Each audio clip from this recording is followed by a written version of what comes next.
Pemerintah Indonesia berencana membuka 600.000 hektar lahan baru untuk perkebunan kelapa sawit, demi mendongkrak produksi yang stagnan.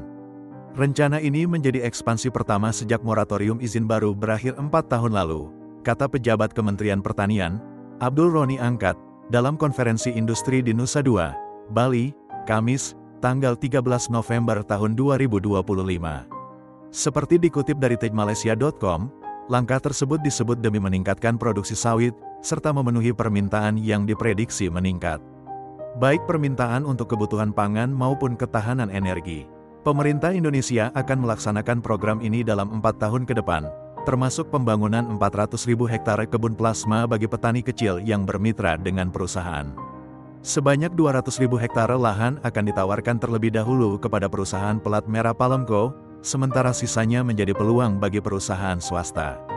Roni memastikan bahwa pembukaan lahan baru tidak akan dilakukan di kawasan hutan, namun ia belum merinci jenis lahan non-hutan yang akan digunakan. Rencana tersebut menuai kritik dari Greenpeace, organisasi lingkungan internasional, yang menegaskan keberadaan lahan non-hutan di Indonesia sangat terbatas. Ini berpotensi memicu kerusakan lingkungan, konflik agraria, dan bertentangan dengan komitmen pemerintah untuk menurunkan emisi, ujar juru kampanye Greenpeace, Rio Rompas. Pejabat Kementerian Pertanian lainnya, Baginda Siagian, memperkirakan ekspansi lahan ini dapat menambah sekitar 2 juta ton produksi minyak sawit. Saat ini, luas perkebunan sawit Indonesia mencapai sekitar 16 juta hektar, dengan produktivitas rata-rata 3,8 ton per hektar, lebih rendah dari 4 ton per hektar pada 2020. Indonesia sempat menerapkan moratorium izin baru perkebunan sawit pada tahun 2018-2021, demi memperbaiki citra industri yang sering mendapat kritik lantaran kerap berkaitan dengan aksi deforestasi.